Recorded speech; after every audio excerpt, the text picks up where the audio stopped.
During Donald Trump's first presidency, Breitbart News co-founder Steve Bannon was his right-hand man. Now heading into his second term, Trump seems to have picked a new favorite, Elon Musk. And Bannon seems a little miffed. In an interview with Italian newspaper Corriere della Sera, he had this warning for the ex-owner: "I will get Elon Musk kicked out by the time he's inaugurated.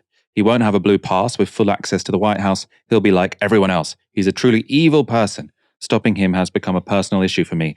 Before, since he's put in so much money, I was prepared to tolerate it. Not anymore." Bannon's relationship with Trump ended in tears when the president fired him in 2017, just 9 months after his inauguration.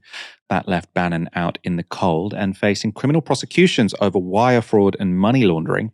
That eventually led to a short-term prison sentence, despite in 2020, Trump giving him a presidential pardon. So he still went to prison because some of the charges were via state courts. The president can only pardon people for federal crimes. According to Bannon, his anti-Musk feeling isn't anything new. Trump's former strategist said this about the ex-owner: "My history is I threw him out of the White House every day for 30 days in a row in 2017 because he was looking for subsidies paid for by American working-class people. People making $35,000 a year was supposed to pay basically taxes to support a rewrite on Tesla. So I don't need to talk to Elon Musk. I know what Elon Musk is up to, but I am very appreciative of the fact that he wrote a $250 million check for President Trump, and I hope he writes some checks in the future." Now, it wasn't only Musk that Bannon took aim at. He also lashed out at other big tech figures close to the administration, saying this: "Peter Thiel, David Sachs, Elon Musk are all white South Africans. He should go back to South Africa. Why do we have white South Africans, the most racist people in the world, commenting on everything that happens in the United States?" So we've got kind of a send them back to where they're from because they're too racist. Interesting sort of combination of ideas from Steve Bannon. Of course, this latest interview wasn't Bannon's first time taking a swipe at Musk. Here he was speaking back in December.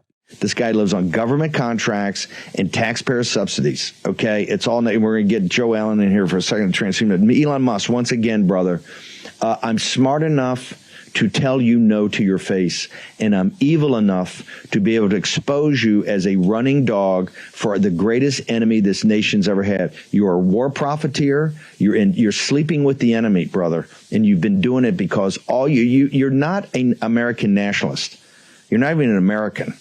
All you are is a globalist, okay? A globalist. And you will go where anybody writes you a check, and you would take it from Adolf Hitler himself, because you're taking it from people that are as bad as Adolf Hitler. Now, of course, our audience might be thinking, why are we covering this sort of flame war between these kind of strange figures with strange ideas? And I suppose that the answer is that with Trump back in the White House, these debates really matter, right? Because these are debates that are going to be sort of raging around the world's most powerful man. Can you decode what this beef is about, Ash? I can. To quote the great Azealia Banks, the girls are fighting. I mean, look, I think you have to go a little bit underneath the surface. I mean, there are some real ideological differences, or I mean, I guess ideological differences insofar as you can say Elon Musk has an ideology between himself and Steve Bannon. I mean, Steve Bannon really does believe in mass deportations and bringing immigration as low as possible, if not to zero. Elon Musk wants immigrants being brought on, somewhat precarious terms because that benefits his business. Elon Musk ultimately wants to make a lot of money. He's got a lot of wacky ideas as well. But I think first and foremost, his business interests with Tesla and SpaceX take priority. That doesn't mean that he won't do things which cost him money. So for instance, he judged it to be in his interests to take over Twitter. It's not making as much money as it used to. And the reason why he wanted to do that is because it's a very, very powerful thing to control communication infrastructure. We've talked a lot about how a lot of Trump's support comes from the fact that he's able to position himself as a tribune of family capital against global capital or corporate capital. His proximity to Elon Musk, and in particular, if he's listening to Elon Musk, it undermines that to a a pretty huge extent. So while Elon Musk might be able to talk the talk when he's shitposting, ultimately his own interests lean towards global capital. Steve Bannon is learning the hard way that money talks. Um, the amount of money that Elon Musk has been able to bring to Trump's campaign dwarfs anything that Steve Bannon has been able to either raise or to contribute. So while he might have, lent a sort of political coherence to Trump's first campaign in 2016, ultimately that is worth far less, far, far less than campaign contributions. I think there's something interesting here, though, and this is the Trump factor, which will always mean that he's an unpredictable president, is that he's somebody who thinks in terms of episodic storylines. We discussed this during his first term between 2016 and 2020. It's like he thought that every day in the White House was an episode of a TV show, so it had to end with a twist. So, a big announcement or, going out in a big fight or firing somebody. It's like he thinks that he's in an episode of The Apprentice. He's also someone who doesn't appreciate the perception that he's under anybody's thumb or that someone else is pulling the strings. So that's one of the things that did for Bannon. And it might end up being something that does for Musk. Now, the thing which is in Musk's favor is obviously the money, but Trump doesn't have to run a campaign between 2024 and 2028.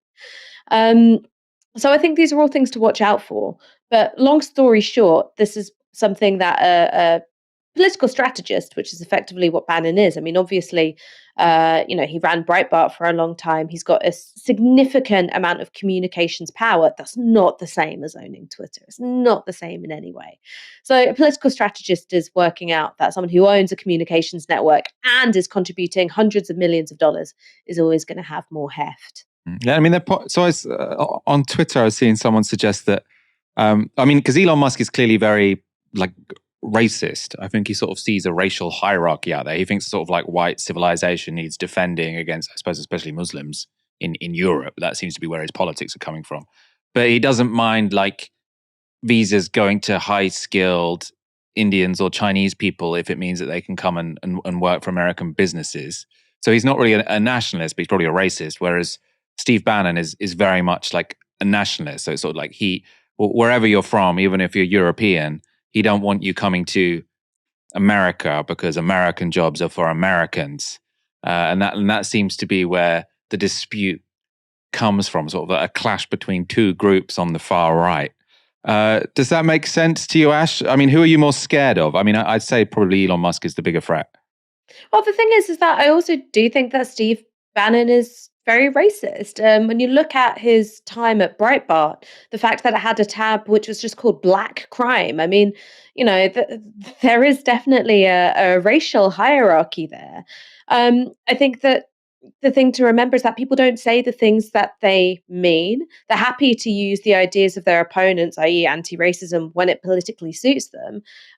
Musk is obviously the bigger threat because he's currently the more powerful party. But if the roles were switched, and it was Musk who was on the outs and it was Bannon that was in, that would make Bannon the scarier person. I mean, I wouldn't say that I find one set of politics more reassuring. I'm not the kind of Indian that can go and work for Google, so I'm no good to Musk either. And you could get one of those H-1B visas. But yeah, I suppose it's not the industry he cares about. I think that was a very balanced assessment of who we should be more scared of. Ideologically, probably there's parity, but one of them has a lot more power than the other.